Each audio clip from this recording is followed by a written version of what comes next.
Is everybody in? Is everybody in? Everybody in. The ceremony is about to begin.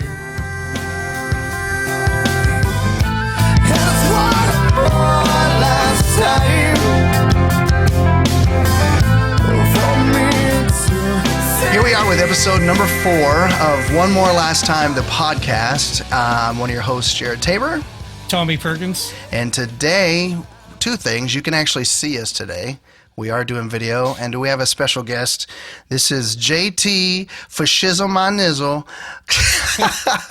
He was in a band called Unified Front. So we're going to talk to him. He also has been, if you've heard the other podcasts, he's the one that's been tracking some lead guitar stuff on the redo of our Waiting on Love stuff, and will probably be doing the new stuff with us. So, yeah, we're going to do just talk to you if you get a couple questions. I know that you and I have been talking for a little bit. You've got some stuff for us, but for our I need to interrupt you, Jared. You're good. Go ahead. Right off the top here. I've always felt that you and I have had an affinity, or an acumen, if you will, for 90s music and all things 90s. So I know that you probably had something going on, but I just need to know off the top, who was your favorite 90s Christian rock band? Oh, shoot. Yeah. That's Tommy, hard. you're lucky because you get to go second and you get to think about it. Oh, Yeah, 90s that's a hard one. Christian rock band. Man, that's hard. That is hard. You know what? Because I sprung it on you guys, I'll go first. Go for it. I've always been a Switchfoot guy. Okay. I mean, good one. I consider them 90s only because they did technically have 3 albums in the 90s. They didn't get big until the 2000s Yeah. when Mandy Moore hooked them up. But Yeah. I forgot. but they did have Walk 3 Around. albums in the 90s, so that's probably mine. I gotcha. Man, I think Jars of Clay like got me in to that scene, but for me, it's got to be Switchfoot. man, I don't know. I mean, old school Newsboys probably, just because they were my first. Like I was going to Choir the Fire when I was a teenager or whatever, and so that was like the first Christian concert I ever saw, and it was incredible. And then the next year was Audio Adrenaline, so that was kind of sucked me in there. But I think from there, you just once you find one of those bands, you kind of, it's like a gateway into the other stuff. I mean, you can't go wrong a little later with the Jesus DC Talk record too. So, but probably Newsboys. I love like the record with Breakfast on it. Like I still Take Me to Your Leader. That was the album. Yeah. So I could still rock Top to that bottom, today. that was a good one. Yeah.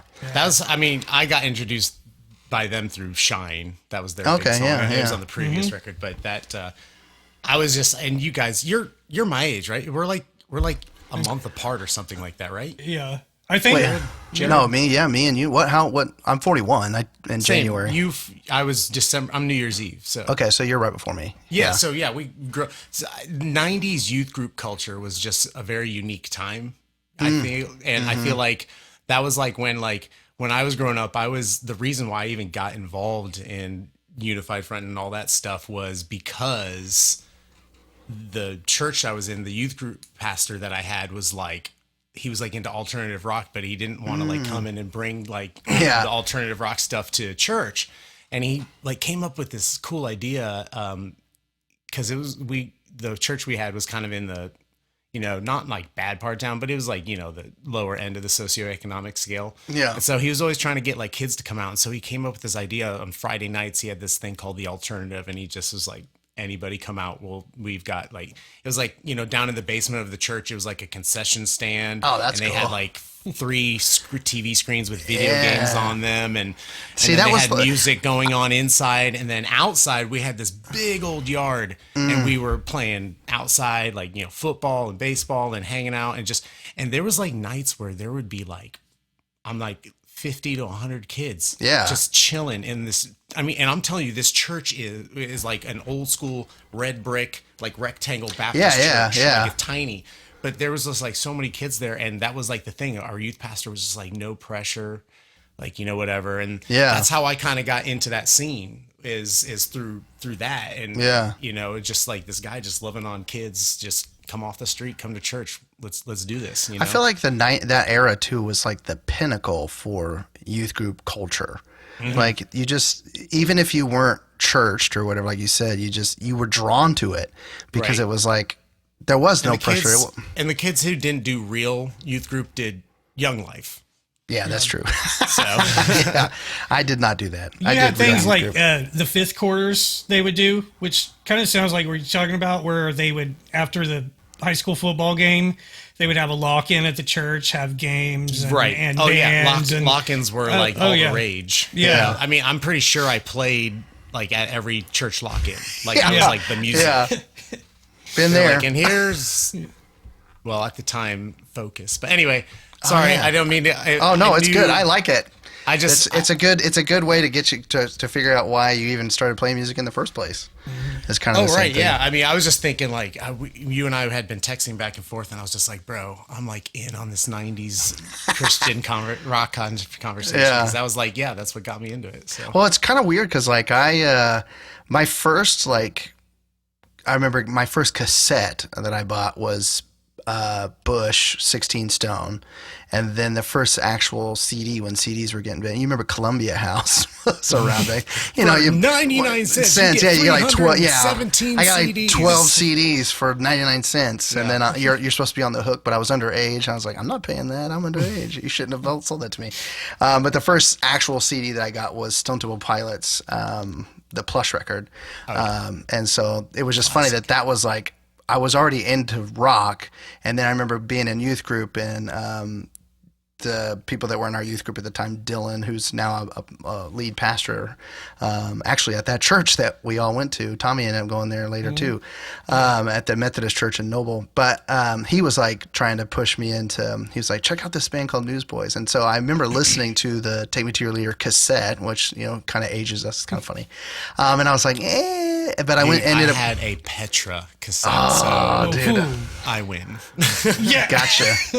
But I remember I wasn't really into it, and then I went to Acquire the Fire, and I was like, these guys are incredible. And so I just kind of went from there and kind of dove straight into the Christian rock era of that stuff. So no, I get it. It's awesome.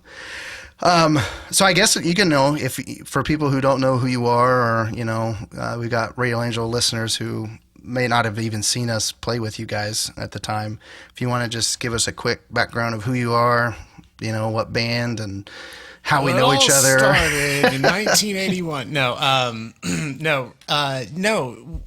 We just you guys were talking about starting this podcast, and because of the 20th anniversary of One More Last Time, and we opened for you guys for that record for a long time, and on the Can't Stop the Rock tour. Yes. That's right. That was the official name, and we played a lot of shows with you guys on that tour, and shows before that, and definitely subsequent shows afterwards. But that tour, I remember, and I was just like, well, I gotta get on that. I got like 20 stories about that tour, so.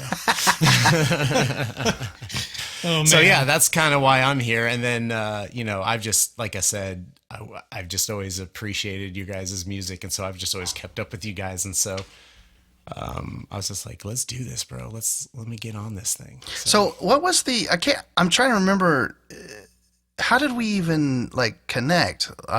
It was when we played in northern Oklahoma. I forget the name of the town, but you remember, don't you? Yeah. Yeah, I'm trying to remember the name of the festival. It was a festival. It was a festival in Oklahoma, and I remember what's crazy about this is I still have a VHS tape of that entire day. Oh, smoke! Wow. You got to get that on digital and send that to us. I have. So when I graduate, no, I don't remember. I think my mom sold her house after her and my dad split, and she found a big old leather VHS case full of the tiny, not the the VHS, 8mm, but the 8mm, yeah. Because it was the late 90s and early 2000s, and I had there was tapes my mom had of me playing when I was 14 years old in my very first band, in somebody's yard or something. I would love to have that kind of footage of. So my anyway, stuff. one of the VHS tapes I have is I took a video camera, a camcorder with us for we played a string of shows, and one of them was that festival. And I just happened to bring the camcorder for those. It was like a 4 or 5 day week or weekend thing, like a Thursday through Monday thing or something like that.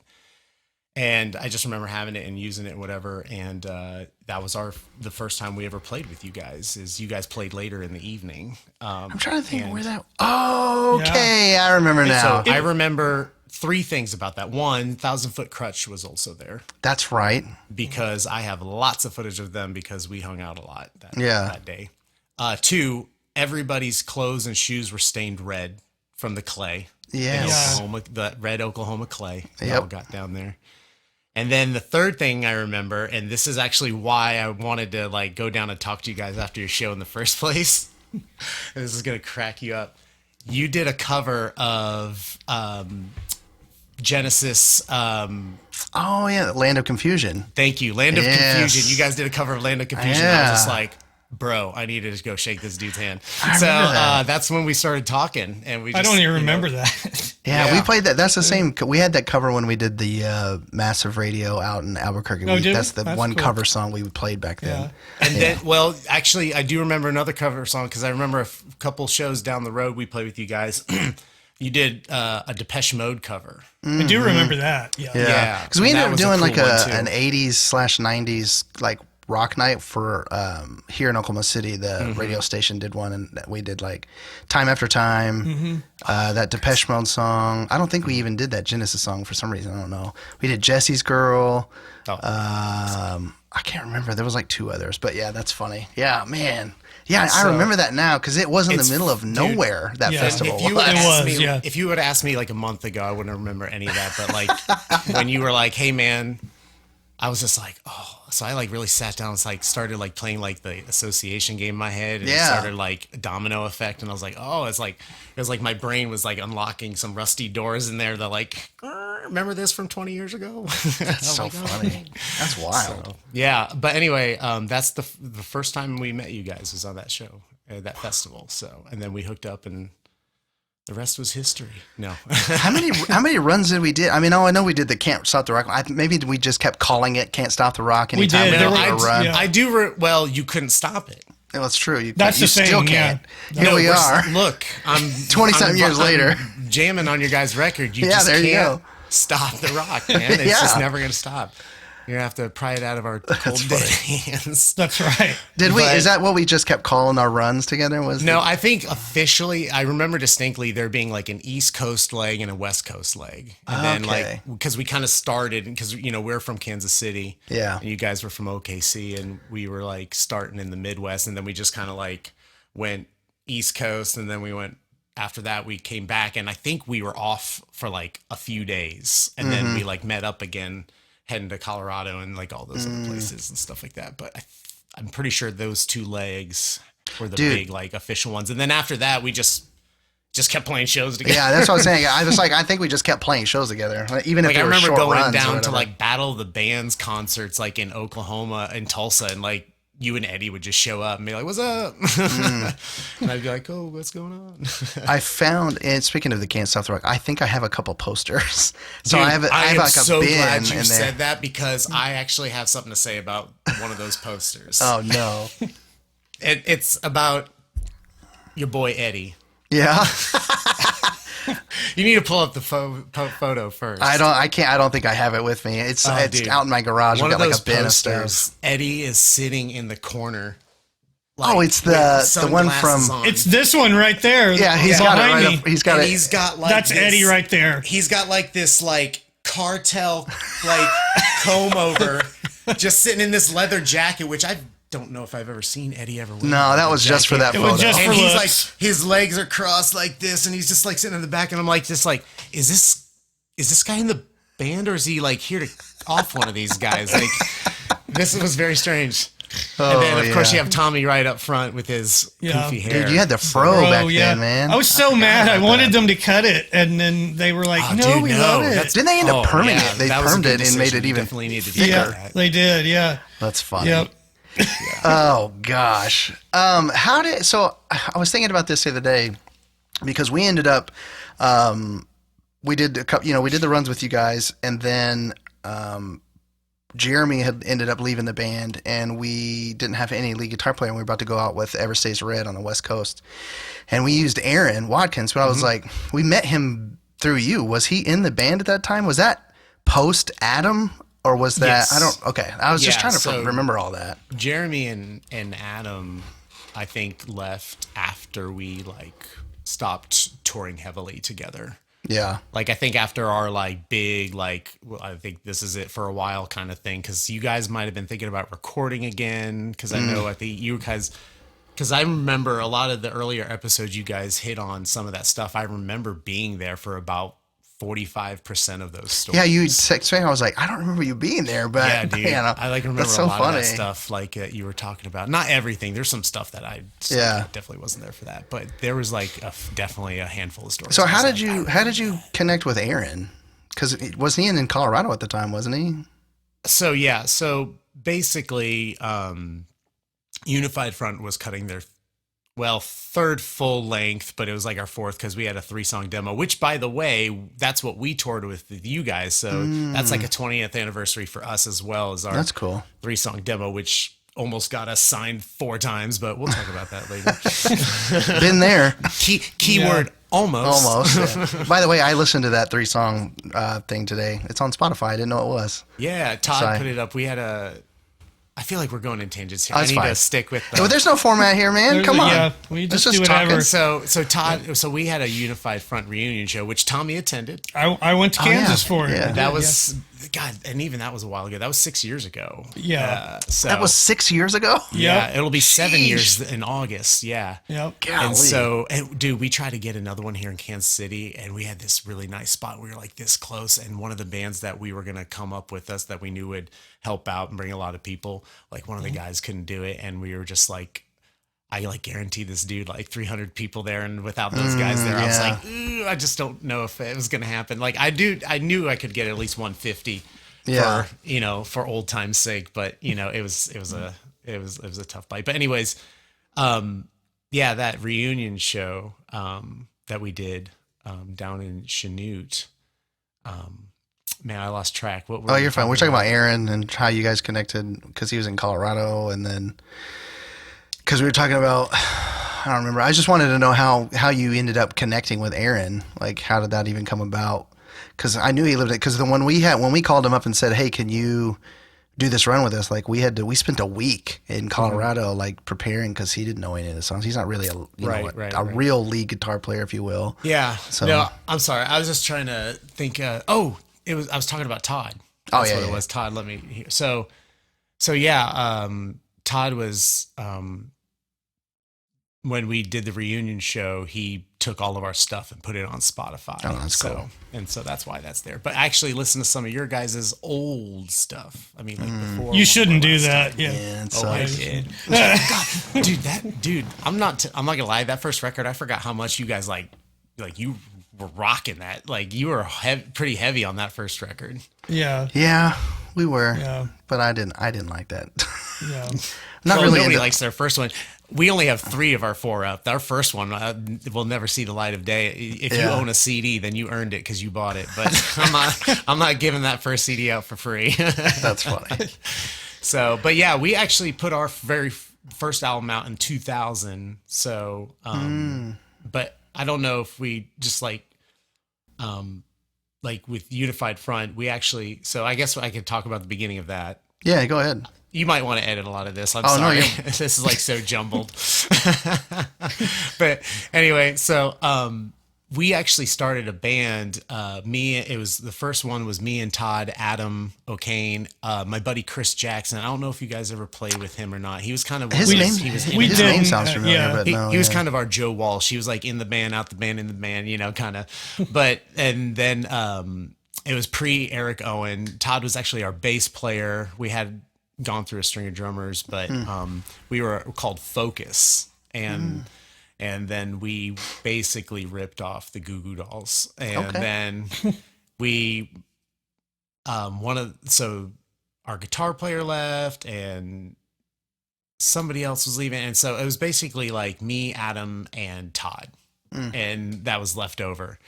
And so we were like, well, if you guys don't want to do this, let me know. And by the way, I'm 15 at this point. Okay. So yeah, I started playing when I was like 13 years old. Yeah. And so just live, and I started learning how to play guitar at like 13, and I was like, I must play in front of people. So I was horrible, but I didn't care. So but yeah, and then Focus turned into Unified Front. But funny fact is, we actually met Pillar when we were Focus. That's how long I've known those cats. As I've known them since I was probably 16 or 17 years old. Yeah. So, and I'm Oh my gosh. now. So My little like lamp thing. it did, has a yeah. mind of its own, man. Don't mind me. Don't mind me. You know, got a makeshift studio in my guest room at my house. The internet at my office is wretched, so I can never. it's not bad. do anything You're here. doing all right. But anyway, so yeah, Focus. We met Pillar at this is the craziest thing. So Liberty Memorial is a big monument here. It's the National World War I Museum is there. It's in downtown Kansas City. Like if you watch sports at all, like when the Chiefs do all their stuff, it's always in front of Liberty Memorial and Union Station, and the Royals, the same thing. And anytime you see anything on TV, they're just like, here's the Union Station and stuff like that. And Yeah. the NFL draft's there this year, so it's like nice. all this, Yeah, I heard the Kelsey brothers are doing a thing. Oh, dude, I- they're he's I think got it's his sold own out. podcast. Yeah, but but they got sold out the Travis show, I Kelce's think. got a show, and it's like all these Yeah. like Lil Wayne's gonna be there. I wanted to All go these just guys, to see so- the Kelsey brothers, but Yeah, they're funny. I digress.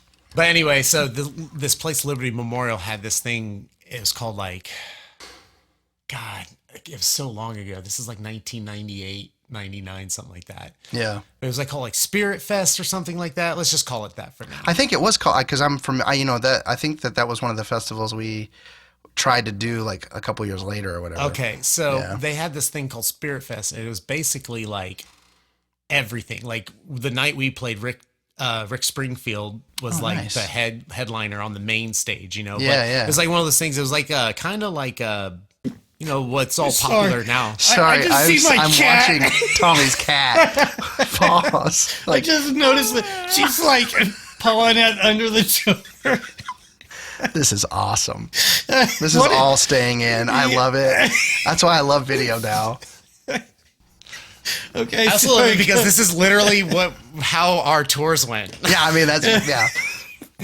Us just laughing over something crazy. But so anyway, it was like kind of like its own little festival thing. Before, all the Bonnaroos and Yeah. things like that. It wasn't like that big, but like it was like one of those things where it had a main stage and there was like 14 other stages going on and things Yeah. like that. And one of the tents was the Christian rock tent, Of and and we played there, and we just happened to play right before Pillar. Well, that's cool. And they were right after us, and both of us just clicked, and that's really how Unified Front really got started cooking. Was Pillar took us along, and we opened for them for a long time, and before they got signed and stuff Yeah. like that. And so I've known those guys for a really long time. I'm still friends with Rob and Mike And he, and is he Lester, Estelle. Rob- He drums for Kelly Clarkson. yeah, I now. remember that. I remember seeing Yeah. that. Yeah, I still talk to him on the reg. So Is Rob still a worship leader at Life Church? Or is that up there? It's one of the campuses up there, or is he in it's Tulsa? up by Tulsa, Yeah, right? it's in Oh, is Tulsa. it Claremore or something like that? Okay, No, that's cool. He's out in Tulsa. He's always been down there. Ever since Pillar got big, he's pretty much moved lived in Tulsa. So. Yeah. I remember I was dating a girl, and she was going to school up there, and we went to dinner one time, and I ended up running into when Noah was in the band. Was Noah the one with the dreads? Mm-hmm. Yeah, yeah. And I was like, what do you... And then he was like, yeah, we live here. I was like, oh, I didn't know. So it's just kind of Yeah. wild. Right next door to Hanson. Nice. Bop. So all those tours, I was just thinking about this, and I'm not trying to throw any of your guys under the bus, but do you remember that big blow up? It first started with me. So it first started with me. Remember we played this like camp, and they didn't know you guys were coming, and so it was only us gonna play, and I was like, I was pretty pissed about it. Yeah, Where was that? Because it was at night in an outdoor camp, right? Yeah, and so then they were like, "No, we only booked you," and and Eddie was like, "No, it's a tour package." But Right. I was like, then You were neither madder one of than us. we were, I that's was like, for neither sure. one of us should play at this point because that's Yeah. not what we were here for. I also think I remember it being like towards the end, so we were all kind of like just like in F-it mode anyway. Yeah. So I remember like arguing with Eddie about it. I was like, then we shouldn't be playing. Like if they're not going to be able to play, 'cause it's not fair. And I was like, all this other stuff. I remember Right. I had my pedal board in a case and I chucked it. I was like so mad. I just threw it at him. I remember you getting angry, but I don't know if I remember all that. I had to, like, might go have walked cool. off. I might have been like, I had to go cool off. I need found like a to- bench somewhere and he ended up coming. we talked about it. I was just trying to tell him I was frustrated. It's like, Sure. but we ended up, you guys set up your merch table and the whole night. I think between every song I played, I was like, go check out Unified Front's merch. Like I was just trying to push your merch. We But knew. like, I think that accumulated into, I think Adam ended up similar situation. Like we were playing the Flood in San Diego, and it was another Oh, thing where it was yes. just us, and That you was a guys were there bad- just to kind of hang out. Bad situation. You I guys, feel like that happened literally. Okay, so I think what really happened was that it did actually happen to us like 3 or 4 times, and this was like the on fifth that time. run, right? Yeah, yeah. And this That's is what like I'm saying. the 5th time it happened, and I think Adam was just like who's on the hook for this? Like, why does this keep happening? You know, Yeah. and I think that's kind of where. And then I do remember that San Diego show. That was Bad News Bears, and that ended up culminating in was him and Eric Owen kind of having a little Yeah. tiff. And I So couldn't at deal one with it point, you anymore, guys so rode I with jumped in us. the van with you guys. Yeah, and I was I like, can't deal with this right now. because I was like, can I just take a a nap in the back of your van? Yeah. Let Eddie just stroke my hair and tell me I'm pretty. Because I was just like, man, there was a couple blow-ups on that run, but it was because of that. It was Right. that kept happening, and so I was just like, oh my gosh. But that's the stuff that people don't ever get to see or hardly ever talk about. But It's you know like, what? Like we're all like best friends. We have a poker night with each other. Like That's all the awesome. time. I was going to ask if you guys are if you still hang out with all those guys. Oh God, yeah. In fact, I'm This playing a show. stupid thing. Okay, go I feel ahead. good. I'm like the only one not having any problems. Not I know. really. Tommy's got cats trying to get in. I do. My light's falling down. But yeah, I do remember that. That was pretty crazy. That was pretty crazy stuff. And then I do remember because right after that, that's like when we went back home and Adam like was like seriously like contemplating, and sure enough, like about a month later, Adam was like, I'm out. Yeah, because I think it was shortly, not too long after that, when Jeremy had left. Because I think, like you said, they Probably, left around yeah. the same time. Yeah. And and then Unified Front, watch this segue. Unified Front ended up being a 3-piece. I remember that. And we went and cut our 4th record, and we did it out in Avalanche Studios in Denver, Colorado. Nice. And that's when Aaron joined Unified Front. But before that, he was in a band called Driven. Okay. And we used to tour with those guys a lot. Yeah. Back in the day. That was when his sister was playing keyboards and singing with him. And I forgot she was that girl music. can wail, man. She can still Yeah. sing. She's awesome. That's cool. He can sing too. God, that kid is Oh yeah. Oh, I know. That last Random Hero record was really, really good. amazing. I mean, it was like amazing. so good. Of course, he like sent it to me like months before it came Yeah. out, and I was just like, bro, this is Yeah, it was so good. Yeah, it I was just hate that things turned out the way they did because that album could have really taken them over the top. that was one of those casualties of the pandemic, man. Yeah, I mean, because it was right they were before that. rocking and rolling. They were playing in Europe, and they were doing really good stuff with Random Hero. And if any of you guys still follow Christian rock at all, like in the Christian rock scene, Random Hero was doing pretty good. Yeah. And then I don't know if they ever like had intention to, but they never really did cross over to the mainstream too much. But I don't know if they ever wanted to, because Aaron, he's a pretty like this is not a band, this is a ministry kind of guy, Yeah. which I respect. So I ended But up. yeah, I had, so- I had a podcast that me and my wife were trying to do when we were living in New Hampshire, and I had him on. I He was listened my to that second podcast. one. It was so good, dude. Funny, it's like an hour and something long, but it was like It was 4 hours of content that I had to like get down wow. Yeah. because he and I just talked, and he was just pretty open about stuff, and I was like, this shouldn't be out, that type of he's stuff. I know, like you always say, like you've got like brothers from like like that are not your family, but they Yeah. treat them like brothers. Yeah. he is like, we're like spiritual brothers. Like Yeah. there's not a doubt about that. So That's we're brothers cool. for sure. So So you and you've already kind of opened it up with the 90s stuff. And obviously we're, you've piqued my interest. yeah, just the music that you kind of listen to. So because I was listening to the 3-song thing that you guys released, and then I kind of went back onto the other 2 records that are on there. And knowing what I know, that what you like music wise, I'm like, I don't hear a lot of it in in the rock stuff. Now in your like stuff that I've heard, like your more mellow like solo stuff, I can kind of hear the blending of those things. But it's just interesting to me that like Our Lady of Peace, obviously a huge influence. Well, I think that's why you and I clicked so Yeah. quickly. I heard Down on the yeah. there was like we were playing a show somewhere and it was the video.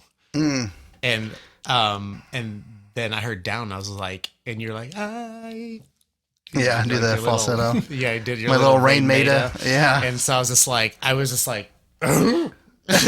like looked at the TV and I was just like, yes. But I'm like, I was listening to your stuff and I was like, I guess, I don't know. It's weird. So what are the other stuff that kind of influenced you musically wise in that time era? Like when you're writing for Unified Front and that kind of stuff, like what were you listening to at that time? Yeah. So like when Unified Front first started, ashamedly and admittedly, we sounded a lot like Creed. Okay. Which I liked at the time, but we all have a mulligan, so I'm taking that one. Hey, I could still listen to that one of those records. I don't know. I just it's not for me anymore. For me, when everyone was like Creed sucks, I was like, well, 30 million people liked them, so I don't. I mean, I'm not denying that, and I'm not denying that I bought their first 3 records probably. Yeah. And then I don't know. It was like one of those things. Like there's just I don't know if it's the same for you, but there's just sometimes some bands that you're into for like 5 years, and then all of a sudden you're just like, I'm done with them. Yeah. Like, it's just not my thing anymore, Golly, and I'm then done with Creed this. was I'm done with this. Okay. and Creed was just one of those bands for me. I was just kind of done with it. But anyways, so that first album, a lot of it was like so my favorite band of all time is the Smashing Pumpkins. Okay.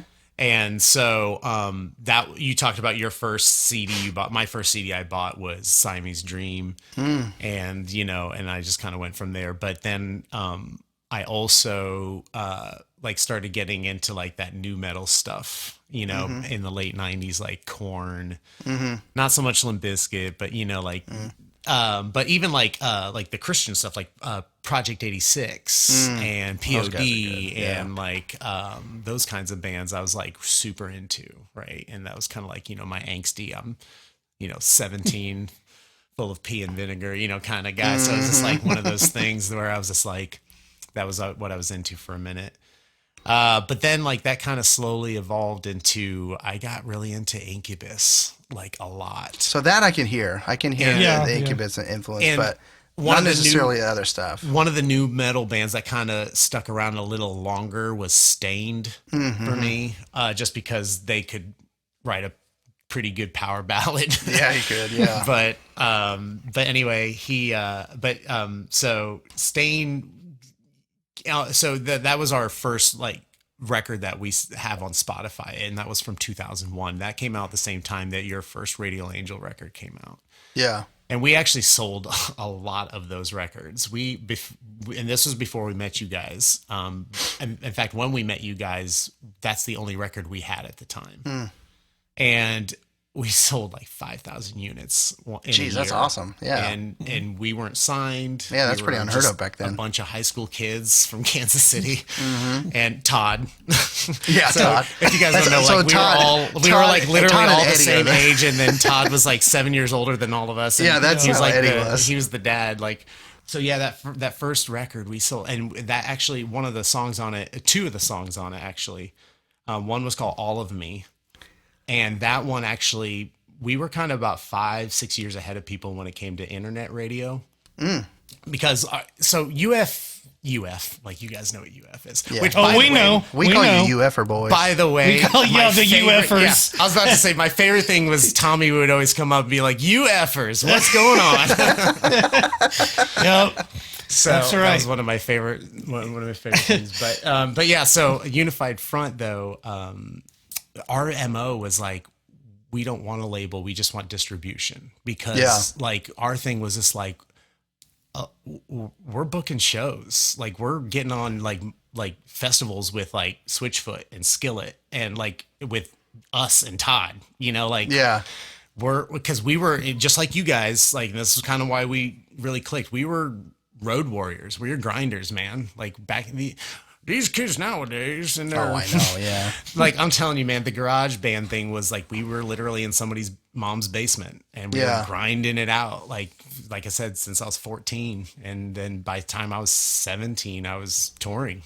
Like my senior year of high school, I missed like half of my second semester of my senior year of high school. So It's almost similar to Tommy. yeah. Oh yeah, you're pretty young. Yeah. Yeah. But Well, I'm a year under y'all, so yeah. So anyway, so we actually had like all of me was a number one on an internet radio in New York City. And so we got a lot of play and a lot of like, contact help with that. Like that was like something I had to put on our resume. Right. Yeah. And so then later on, another song on there called Final Destination was on the mainstream like alternative radio station here in Kansas City. It was based out of Lawrence. It was like 105.1 The Laser. But now it's like a pop state, like a 93.3. Yeah, everything has changed. Yeah. But back in the day, it was in like a alternative rock station, Smash Pumpkins, Stone Temple Pilots, the Gamut, Nirvana, all that stuff. And one of my buddies that I went to high school with, she and I worked with her at Walmart in the garden center. I forgot you worked at Walmart. I forgot that too. That was my jam. Yeah. So anyways, well, the reason I worked at Walmart is because I would take like massive leaves of absence to go Retail go was tour, the easiest to do that. and go tour, and they would just be like, "Yeah, you'll have a job when you get back." Yeah. It's Walmart. And I had a half a brain cell, so I knew what I was doing. But yeah, so we, that was kind of our thing, was just like, we would get on like, so anyways, my friend, she was one of the DJs, and she like would spin our song all the time. And we were getting a lot of mainstream play. And so we would play at this place, and I'm pretty sure you guys played there with us a few times. It was called New Earth Coffee House. Yeah. Here in downtown Kansas City. Yeah. It was like kind of in like right on the border of like Westport and downtown and stuff like that. But anyway, that place was epic.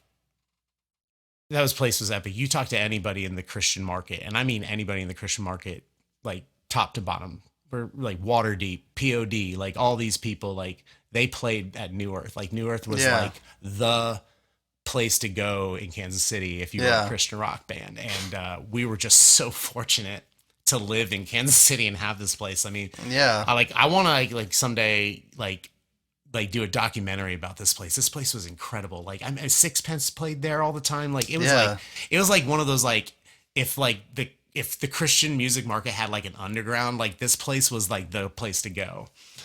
And so, but yeah, we used to play there all the time and go downtown, and we would just like, all these people would just show up because they heard our song on the radio. And it was just crazy. And it was a lot of fun. And then, like I said, then we started opening for Pillar, and then we started opening for you guys, and, and all that stuff. And then we opened for a lot of other bigger bands. I don't want to keep name dropping, but you want to pick up those names? You got a lot to pick up already. But I'm about to drop one big name because this was a pretty funny story. So I'm 19 at the time. We're playing a show in Lawrence, Kansas, which if you guys don't know, that's where KU is. So it's a big college party town. And we get on this Jim Beam whiskey tour. Like, so, one of the episodes you guys talked about, like, what is a Christian rock band, and we were a Christian rock band, but we would play everywhere. Like we would play in bars, and because we always felt like, Jesus didn't just hang out in the temple.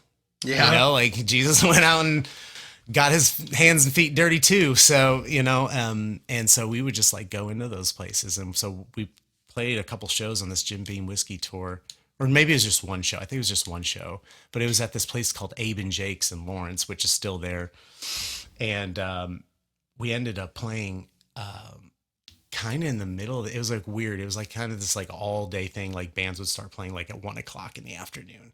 And I think we played like at 5 or 6 or something like that. And then the band that played right after us at 7:00 was just killing it, like just murdering the place. Like this singer was like incredible.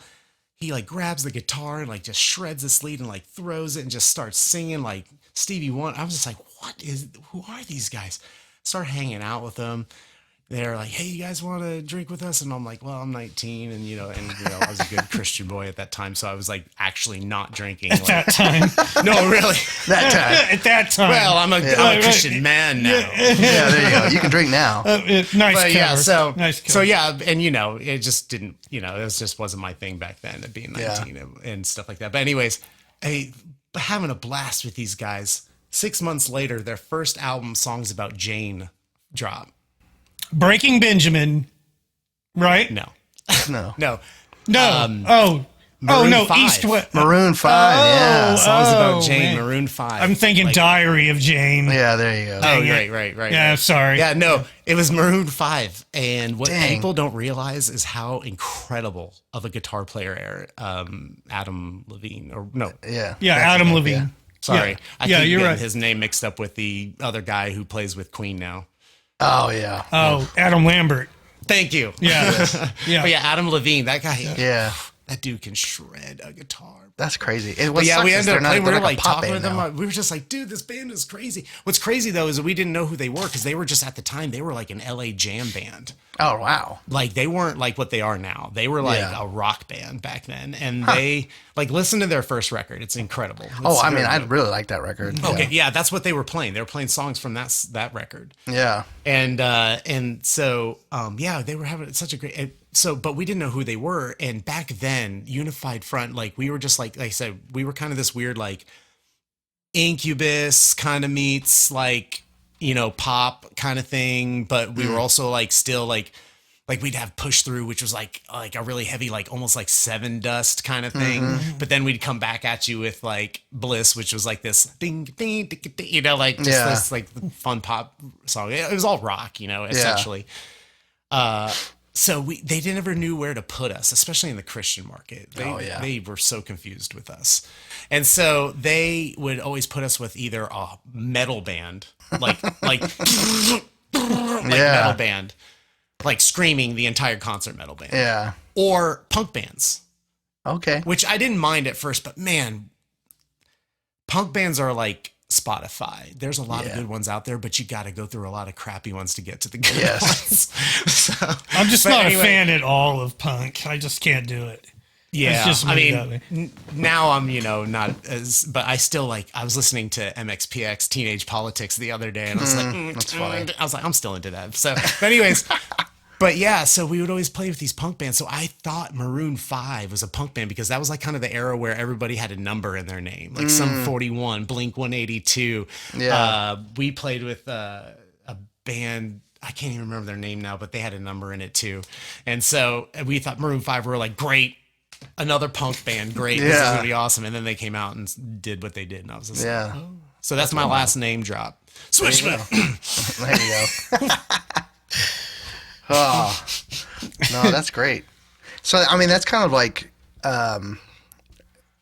when we were writing, I struggled with, so like we did, like the first record, I mean, it's heavy, but it was never, if it was produced well, it probably wouldn't have been as chunky as it was, Sure, like guitar-wise and stuff. And then we did the One More Last Time record, and it was more kind of shifting into like the, I don't know, like alternative rock, if you was. It was less heavy. There was Give was pretty heavy, Untitled or whatever. And then I think we hit Summer Fade, and I was in that it's like a tipping point in where my voice was going to go. So was I going to really concentrate on actually being able to sing for the rest of my life? Or was it just like, we're just going to go heavy? Because there was demos that we did where like I blew my voice out just doing the demo because it was like really heavy. Like How Do You Live? Tommy, if you remember that, That was a one. really, like, yeah. Oh, And so- I vaguely remember that tune because I think we sound checked with stuff too. Yeah. Like we were always farting around with things. And so, yeah, I was like, I remember tracking that for a demo and I blew my voice out or whatever. So I was like, I got to think about my future. Like, do I really want to like do all that kind of stuff? And so Summer Fade was kind of the tipping point because you have some heavier stuff, but then you have like Suddenly Maybe is kind of still like a ballad or whatever. Which, by the way, low key is a top 5 Radio Angel song for me. Suddenly Maybe. That's a good You song. guys know my favorite Radio Angel song, correct? Which is what? I don't think so. I tell you all the time. I don't remember. It's over. Oh, It's Over. Dude, I was obsessed. Like anytime you were like, yeah, we're not going to play It's Over in the set, I would be like, yes, you are. That's like my favorite song. That's funny. You ever wrote. But I mean, she's incredible. I mean, that's a great one too. But and so that's where I was going. It's like we had big success with She, and then Not Beautiful. Not Beautiful was still kind of rocking, but it was like then you get in what this. Was the other one? When you take your love, but you always because you don't. Oh, Take Control. Falling.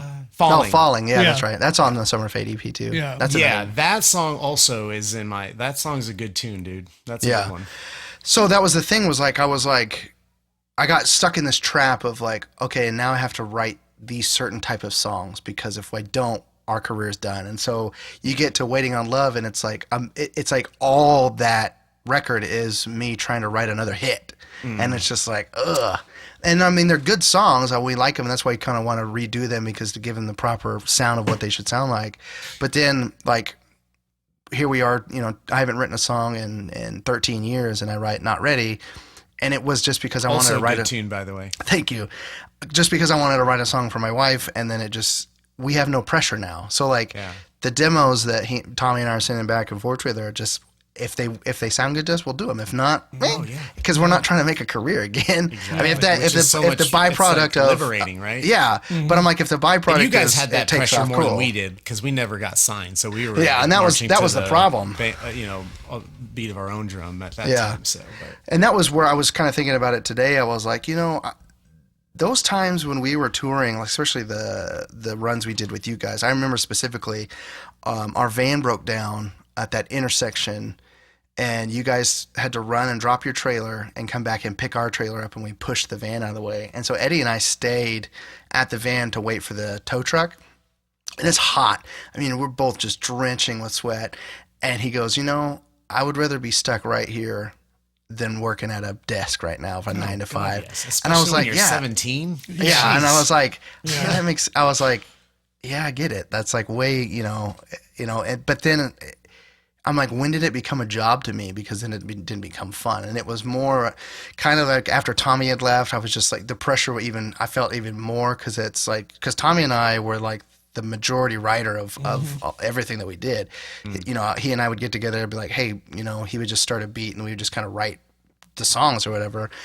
And so then I was like, crap, now what am I going to do? Like, I got to write everything by myself. And that's how I felt or whatever. And so it became work. And then I was like, it's not fun anymore. Yeah, no, that's really interesting. That's a cool perspective because like I said, I was on the other end of it because if you really think about it, and nobody would know because nobody ever listened to us, but we never had a record that sounded alike.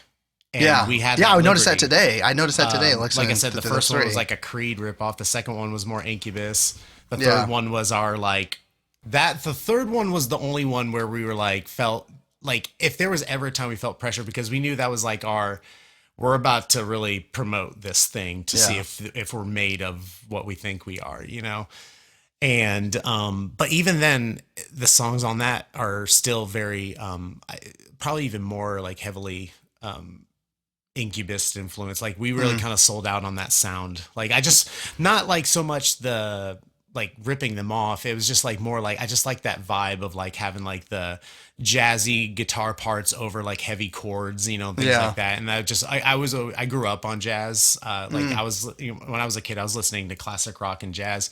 I didn't even pick up on modern rock until I was like in middle school. So.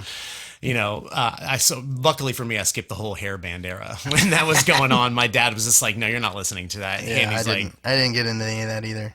Shoving Led Zeppelin down my throat instead, and and Miles Davis and John Coltrane and stuff like that. But I was just like, and then like our fourth album, that was when we turned to a 3-piece. So, I was the guitar player, which was the first time ever. Because if people didn't know, I was only lead sang. So I wrote all the music and could play, but I always felt more comfortable. I was like, well, if I got a guitar player, I'm just going to sing.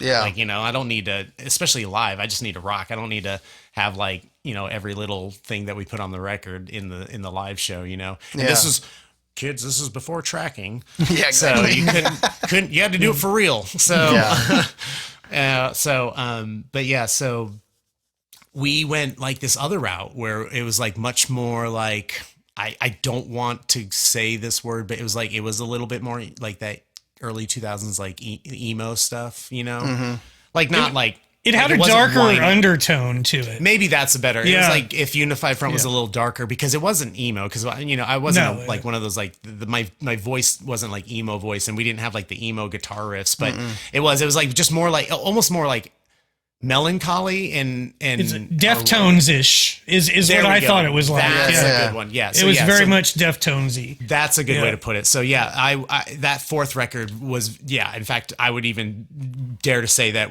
we probably ripped them off a little bit on that record too. So now that I think about it, I'm like, yeah, that's probably right. But yeah, it was more of like a Deftones thing. But once again, that's like what I was into. Like I was into Creed, so we sounded like Creed. I was into Incubus, so we sounded like Incubus. I was into pop, so it sounded like pop. I was into Deftones, so we sounded like the Deftones. Yeah. And then when Unified Front broke up, I was like, I've never done an acoustic record, so I went and did that. So, and so I just did, and then I started my solo career doing that. And so yeah, it's a really interesting perspective because you're right. It's interesting because when I was, I actually approached you guys. I saw your guys' video online saying like, hey, and any second guitar players? And I was just like, I have a studio now. Let's do this. And so you were like, yeah, let's give it a shot. And which to your credit, like you don't know what I'm about to send you. So you're just like, at that point we were just like, We just okay. tried things. but See what happens, see I what always, happens. just cause like we've known each other for so long now, it's just like, I feel like, well, if anything, like, it'll be a cool way to reconnect with some old homeboys. So. Yeah. But yeah, so yeah, I kind of noticed that because I would go back. I remember asking you like, how close do you want it to sound like the original? And you're just like, I'm open to anything, dude. Just whatever. Just I'm an open book. Let's see what happens. And so I started sending you some stuff. But before I started sending you stuff, I would like kind of do my own thing, and then I would go back and listen to that original one because I kind of wanted to maintain the integrity of the feel of the song, you know what I'm saying? But also put my own little flavor on it. Yeah. And so I did notice on like, I was like, okay, this does kind of have those vibes of a Summer Fade Part 2, part 2 or something like that. Cause every song, cause that's the thing. It's funny you say like, you feel like you had to write another hit or every song had to be a hit. I think that's what you said. And that's what it does. That's why I kind of liked playing these songs because I was like, bro, I was just like 7 of these are kind of like, I could see being hit, like singles. Yeah. Like these are, and that's what was frustrating. Tunes. That was what was frustrating to Tommy and I was like, well, we ran out of money, so we never got to really make it sound like it should have now sounded. we do it for free 50. Yeah, That's free, right. free 50. But I'm like, we missed out on stuff, I'm sure, because radio's not going to pick those the way they sounded up. And it's just like, there was some really great songs in there. But anymore, we were getting towards the end of stuff. Tommy you had left how many more years after that, after we'd finished that record? 1 or 2. 2, probably. Yeah, so it was Probably like, 2. things were coming to a head, and it was just like, I was just kind of burnt out, basically, because I was like, God, Well, what am I doing now? Yeah, and I remember playing just a couple, maybe 2 or 3 shows with you when you were New York Summer. Yeah. Which one of those tunes you played while you were, it was Long Way Home. I don't know if we played that Y'all one. did Spinning We on did your Spinning. record. Okay.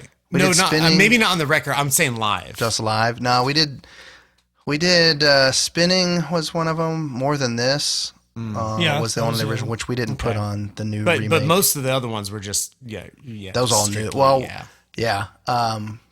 Because Michael and I started writing together, which was a whole other dynamic. Right. And that was like, Which I really didn't know pushed me. much about that stuff, so that was cool to hear on your previous episodes. Yeah. Just some of that The stuff. New York Summer stuff was interesting because Michael's a phenomenal guitar player. Like, Yeah. you know, and the gear that he does and how he I has remember his whole seeing you guys setup. live a couple times. Oh yeah, his pedal board wasn't stupid. It was like you could land a plane on it with all the. It was huge. And now he's like fractal, so it's like, you know, he just got the control panel or whatever. But I'm not like. It's funny as a worship pastor. I don't do a lot of music theory, so I wasn't locked into things had to work the way they did. Like they didn't have to. So I would write, if you have the New York Summer stuff, there's a song called It's All I Know. And it structurally doesn't make any sense as far as music theory is concerned. And it frustrated Michael because he was like, you're not locked into this because I'm not thinking music theory or whatever. And so there would be times where we would butt heads because he wanted it to, you know, he's trying to help me. No. I'm like, no, it sounds good, so I like it. It was never like, oh, I know that this is the fifth of whatever, you know, and I'm like, I don't care. If it sounds good, it sounds good. That's right. So if you're an artist, it doesn't matter what you know. Yeah. And so it was just, whatever you got, go with it. We were pushing each other in a good way. Yeah. Because that song, my God, It's All I Know took the longest. He and I were just several hours in his studio at his house trying to come up with the hook to that song, and it was just like I wanted to punch babies and all sorts of stuff, and so it's just like Well, you have one now, so please don't yeah. punch that. Yeah. But it kind of pushed me to be a better songwriter in that regard. But it just sucked because I was at the end. I was just like, this is work now. I don't want to do this. This isn't fun for me anymore. And it was just kind of at the end of that. I mean, I totally understand that. That was kind of the whole reason why Unified Front stopped. We were just kind of there as well. Like, you know, it was me, Eric, and at that time, Jonathan Heston. Oh, yeah, I remember him. Yes. Oh, Heston. Yeah. I love Yeah. that kid. I miss him. My homeschool homeboy, I used to call him. Yeah. That's right. Dude, we literally snatched him from his parents' house his senior year of high school and took him on tour with us. That's so funny. And they were just cool with it. They were like, here's a van. Have fun. That's funny. But yeah, he's still is an incredible drummer. So, but yeah. Just a couple. I had another question before we wrap up. So playing both, like you kind of played both markets like we did, not like radio wise, but like you'd play a bar and then you'd play a church and then you'd play a college show or what, you know, whatever. Yeah. Did you ever feel pressured by the church shows, or did they ever pressure you to give an altar call at your church show, especially youth group shows? No. Man, if there was one, it wasn't like enough to like make an impression on me, like as far as like being pressured into it, you know? I asked that because something came to my mind the other day of, Tommy, do you remember, I think it was in Bartlesville, we played a show and like the church owned the venue, but it wasn't attached to the church. And like the youth pastor, or maybe it was the lead pastor, was like, if you guys don't do an altar call at the end, like you're not getting paid. Like basically that's kind of how he didn't say I it that never way, had but that's anything just, like That's that the kinda- But if impression that he did- gave. yeah, that was the impression that he if gave. that was indeed what was going down, then that's on him. That's not, Yeah. as far as that goes. I mean, that's, so I don't feel never- like anybody should be pressured into doing No, anything. So. we never like. I would share my testimony, and then it was just like, you know, come talk to us if you have any questions or whatever. But I mean, I did it because I was like, let's do it. But I was like, this means nothing to me. And so like now being in ministry for the last 13, 14 years, that book, I forgot who wrote it. Stop Asking Jesus Into Your Heart.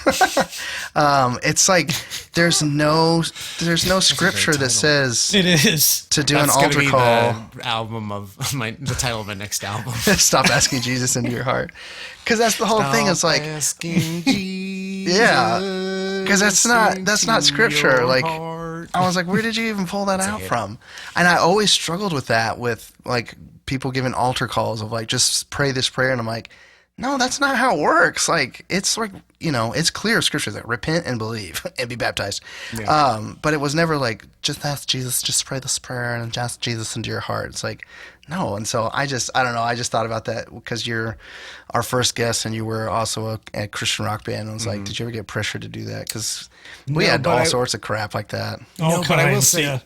Yeah, I will say this on that subject as far as that goes. I feel like for me, because I mean, I experienced altar calls thousands of times. I feel like the best altar calls were the ones that weren't specifically targeting like the whole like ask Jesus into your heart kind of thing. But it was like more of like almost like giving yourself like a moment to self-reflect kind of thing. And they're always like kind of what you said, like if you want to come to the front and talk to someone, you know, there's someone here to talk to. Yeah. But it was always like under that guise of like if you want to like talk to someone. More of like a no pressure situation, not like, hey, if you come up here, that means you're about to give your soul and heart to Jesus. That's not what, it was more of like, which to me makes sense. I mean, if you're at a church and there's an altar call, you can't be too upset about it. It's kind of, I mean, you don't, if you go to a Snoop Dogg concert and you don't smoke weed, that's fine, but you can't be mad about it. Yeah. You know what I'm saying? Exactly. So, it's kind of one of those things, for me, I never got bothered by it because I'm with you. I was never like, ask Jesus in your heart. Because Unified Front was always like more of like, we definitely were like a Christian rock band for sure. Yeah. Like we definitely like talked about God in our spiritual journeys and things like that. But it was never like that, Yeah. But we were more like we like just want to promote positivity and loving your neighbor. And like one of the things that I always really enjoyed was, and I might be giving the credit to the wrong person, but I read Donald Miller for a while. I don't know if you guys know. Yeah, Donald Blue Like Jazz. And he had a couple other books. So, and man, if I'm wrong, I might. If you guys look this up and I'm wrong, you might have to take that reference out. But wherever I heard it was one of the coolest things. I always struggled with that, like the whole like, do you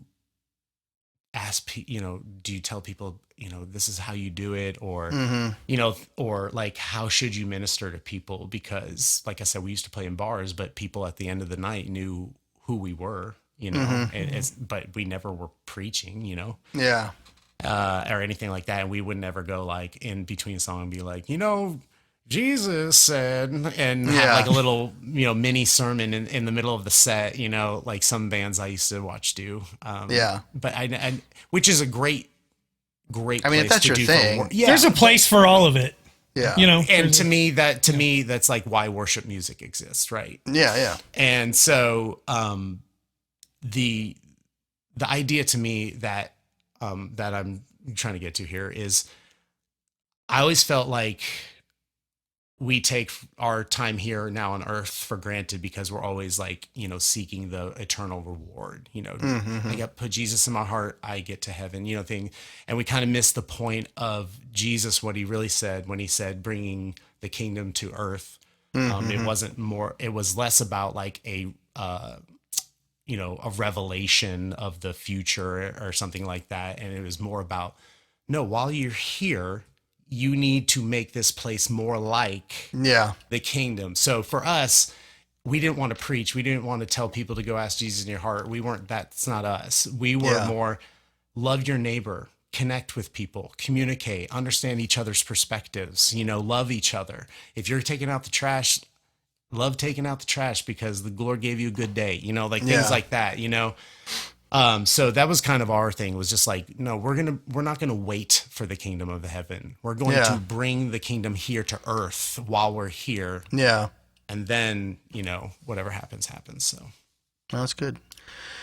I think I don't have much of anything else. Tommy, you got any other than you should really ask that question. So I do. I have a serious question that I wanted to ask you. Good, because I actually do have a couple of stories I do want to run by you guys, because some of them I forgot about, and I was like, oh my God, I remember this. But anyways, I think I know one of them involves me driving, doesn't it? Yes. I knew that was going to go. So you already know where I'm going. I do. I already know. So when we originally asked you, if you wanted to kind of play, or when you wanted to play, and we asked you if you wanted to play on some future things and stuff, was that like really stressful? To sorry. Is that really stressful? Like like, holy crap, I have to play guitar, for the greatest rock band ever.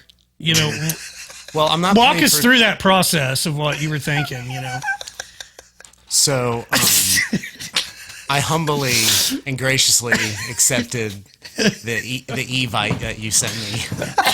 It had glitter pop out and everything, and it said, "Would you be will you be able ours? to play with us?" Yeah. Will you be ours? And it said yes, no, maybe. Yeah. And then you just had to check one of the boxes. Correct. Yeah. And then immediately was sold. Yes. So, no, I was a bit intimidated. I'm just playing. When I sent my stuff to you guys, I was like, we'll see. Yeah. I don't know. Yeah.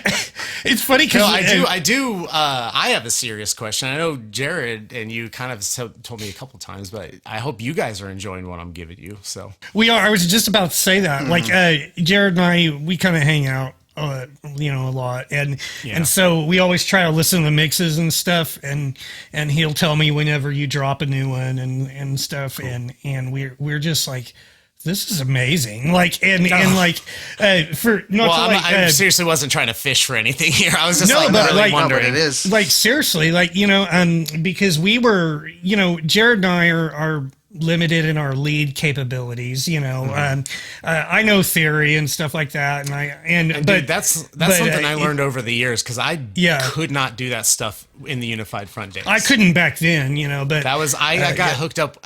Crazy story. I got hooked up with a youth group kid. Me and Todd were doing youth group together for like 5 years. And there's this youth group kid there, and he plays classical guitar in Denver, Colorado now.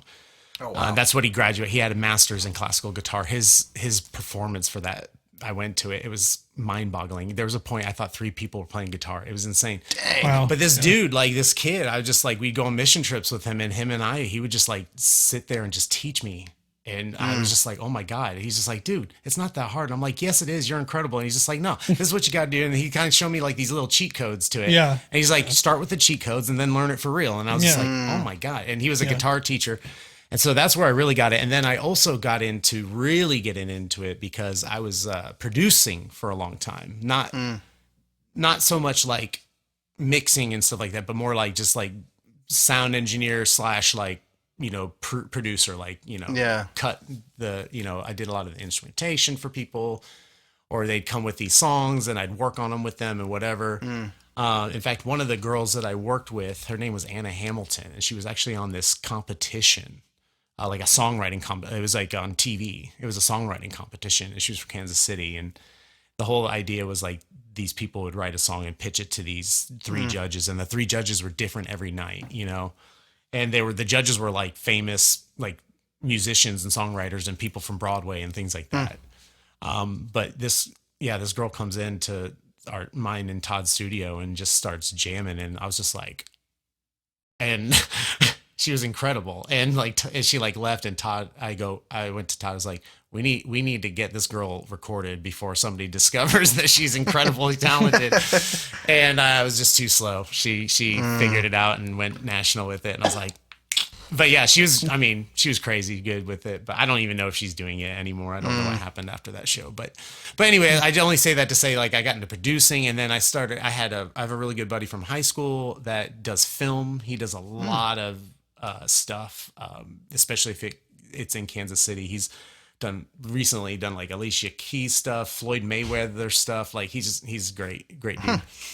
He did his own film, and so I scored it, and that was the first time I ever scored a film, and he really took a chance on me with that, and luckily I did good enough. So really over the years, I really started kind of getting away from just I want to be a guitar playing rock guy to just really kind of dabbling into a bunch of different stuff. So that's kind of how I got into it. I just when I was doing Unified Front, I didn't what you heard. That was my ceiling at that point at that time. So, but yeah, it goes to show you can teach an old dog new tricks.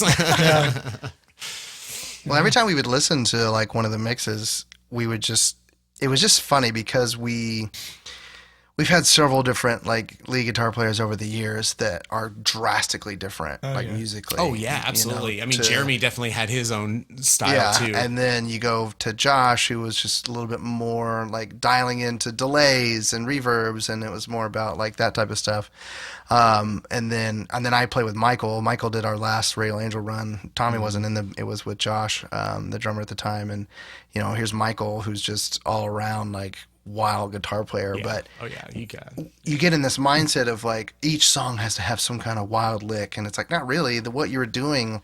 It's just these subtle things that really changed the whole but it changed the whole vibe of the song in a good way. It was just it went different. That was kind of my approach, since these were already like pre-established tunes from like years ago and kind of had their own thing anyways. I approached this record less as a guitar player and more as a producer, right? Yeah. And so like all those things in there is just more like me thinking like as a producer, like if I was a producer and there was a guitar player in there, this is what I would want him to play. Whereas like if we continue this and I start playing on the new stuff, I might think more like a guitar player, just because we're doing this together kind of thing. Yeah. But that's kind of what like I said, I wanted to maintain the integrity of the song, and like the rough mixes you gave me, like your guitar is just like, I'm just like, God, this guitar is just. In fact, I remember sitting with my wife when I was listening to this stuff, a couple months ago when I first really got into it. And I would listen to, like I said earlier, I would listen to the original record and stuff like that. And there was just so many times, and no offense to anybody, this is not a knock on anything, but there was just a few times where I'd just be like, man, that stuff needs to get out of the way. Like Jared's voice on that guitar is just good enough, bro. Like that thing is. So there was just some parts on there I was just like, I'm not doing anything here, man. Like this guitar and his voice is just so nice. Like it's so pure.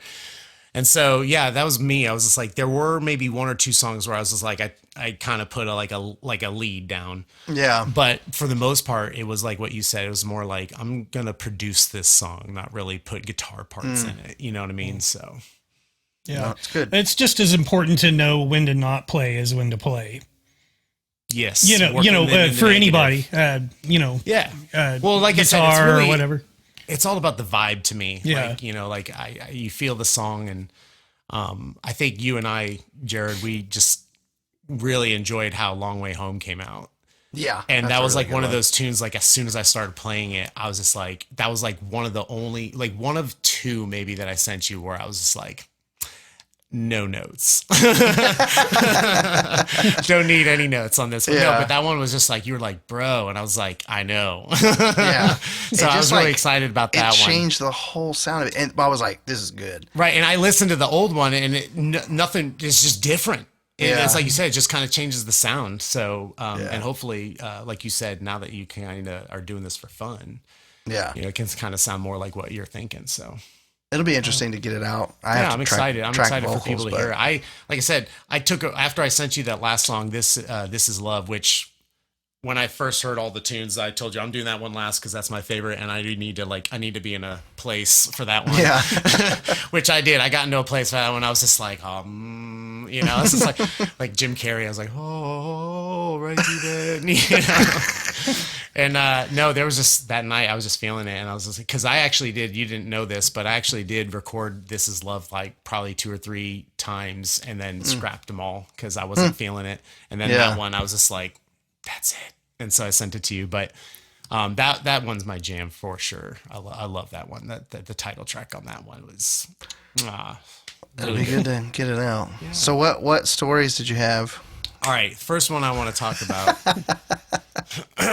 is... Hold on to your butt, Tommy. I know, yeah. I got a couple of Tommy ones. Oh, God. Nothing bad, I promise. Okay. I vetted out the inappropriate ones. Okay, good, yeah. So you have like one story to tell? One out of the 150. Yeah. That's one of those. It's funny because it's true. But anyway, just no. One of my favorite stories that I tell people is I don't know if you remember this, but I think we were somewhere in Texas, and you guys had we played a show in Texas, and you guys showed up like the next day, and then like we were like about to go on I think this was like not Can't Stop the Rock, but it was like something else or something. And you guys came and we all, it was like in this big church basement. It was like a really nice church basement, and we all slept downstairs, like on couches and floors, and you know how it was back in those days. And all I remember was this was 2003, right? Can't Stop. Yeah. So this is like when The Ring was like a big movie. Oh yeah. Yeah. And so there was a TV there, and it was an old school TV that had like the knobs on it. Yeah. And so one of the knobs went to the cable box, but if you turned it, it was static, right? So I turned it before you guys showed up. I turned it and I turned the TV off because I was like, when they get here, we're not going to turn the TV on because we're all like hanging out and chatting and being goofy together. And so sure enough, that's what goes down. And we all get into bed, and it's the basement of a church. So it's dark as all get out. Like there's no night lights. There's no windows. Like it is dark. Like I'm like dark, like can't see me. Like, so I remember like everybody like kind of like giggling, how, where's your sleepover? Like we're all giggly and, like I said, 19 years old. So, and we all finally kind of settled down and stuff. And all of a sudden give it like 2 or 3 beats. And I had the remote and I turn it on, and this static just goes, and Tommy gets up and just goes, holy F. Now listen, I am not censoring him. He literally said the word EFF. Oh, like yes. F. That was a big thing for me back then. Yes, Yeah. yes. I wouldn't And say it, but I remember the thing you got mad about more than anything was not that I scared you. It was because I almost made you say the actual F word. Oh, wow. That was what you were mad at me about. You go, JT, you almost made me say the F word. Like you were so mad. Wow.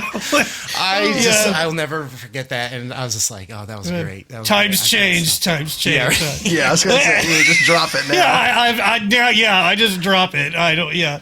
It's like drinking water now. That's right. And then, of course, the other story I have about you is the time you told us that you can't drive late at night because you see Coca-Pellis. Oh yeah, I really did. I didn't even know what that was. And this was before you could look things up on your phone. So I was just like, I had to take your word for whatever the heck that even was. Yeah. And you're just like, yeah, man, I can't drive overnight. I saw a Coca-Pelli and tried to swerve off the road, and I was like, what? You don't actually. What the heck is a Coca-Pelli? What? I think Adam was driving that night that happened. So we were in the desert. You guys called us. Yeah, and God. you No, guys called us. I called one of you guys. I was like, Yeah, and okay? so like we're driving, and it's an overnight drive or whatever, and it's in the middle of the desert, so it's just pitch dark. No things to keep you why alert. does all the bad things that happen to us always when it's pitch dark? It's just a bad time. Truckers always nothing talk. good happens after 2 a.m. That's right. Truckers always talk about seeing a black dog. When you drive too long. Yeah. So it was kind of like that, but like. I saw this thing jump on the hood of the van, and I remember I just slammed on the brakes, and I was like, "Oh my God, do you guys see that?" And this is still it's like, just no, as ridiculous I don't see as it. it was 20 years ago. Yeah. And so they were like, yeah, you need to go to the back or go to sleep. And they pulled me off the drive. But I legitimately seen this thing jump on the hood of the van, and that's when I slammed on the brakes. And I remember Adam. How did you know it was a like, Coca-Pelli? Like, what is? I don't even know what that is still. It's like a little Indian thing, because we were in New Mexico, and I think because there's a lot of as you're traveling through New Mexico, there's a lot of street signs with it on there, and so I'm sure I just seen it on there. Looks like one of those. Okay, he's playing a flute or something, and it's got that makes spiky. more sense. Yeah, I got you. Yeah, and so probably just in my delusional state, I seen that, but yeah, I just slammed on the brakes, nobody around, and that's where that story. Yeah, because one of you guys called us. You're like, "You guys okay up there?" Like, yeah, Tommy's got to go to bed. That's great. Which, by the way, speaking of the West Coast and the desert, you guys actually were the first people that took us to In-N-Out Burger for the first time in my life. Oh yes, In-N-Out. Which to me Yeah. is like 1A is, I'm a Christian now. I'm born again. And 1B is I tried In-N-Out In-N-Out. Burger. Yeah, it's like to me the two greatest religious experiences in my life. Didn't- and you didn't- guys, and I'm one of those people that like when people hype it up, I'm like, it's probably not that good. You guys Yeah. hype that stuff up so much, and then when we finally got out there and I took them a bite, I was just like, Oh yeah. Dude, I was Oh, like, yeah. I was like, they should might have just call this manna from heaven. This is Right. incredible. Yeah. Exactly. And then, I mean, and I was new, so I just got what's on the menu, and then you guys started saying like, oh, there's like the secret menu. I was like, what? Yeah. Yep. There's supposedly, well, there is actually. Yeah. Oh, there is. Yeah. Yeah, it's Yeah. really There easy. is. I use it now. Yeah. Animal style. Oh yeah, all that sorts good of stuff. Yeah. So I remember that too. You guys, Yeah. you guys took us to In-N-Out for the first time, and I also remember the ice cream being really good, or not the ice cream, the shakes, shakes, strawberry yeah. shakes. Oh, yeah. yeah. Oh The yeah. strawberry shake was Dude, good. In-N-Out was so good. Any last thoughts or words No, man, from I guess- either of you? I guess No. the only thing I gotta say is just thanks for having me on, and I really Yeah, no appreciate it. And like I said, I'm just glad it turned out to be just a fun conversation with you guys, and I'm really looking forward to what people think about the revamped stuff, and then also what's in store for the future for you guys. And,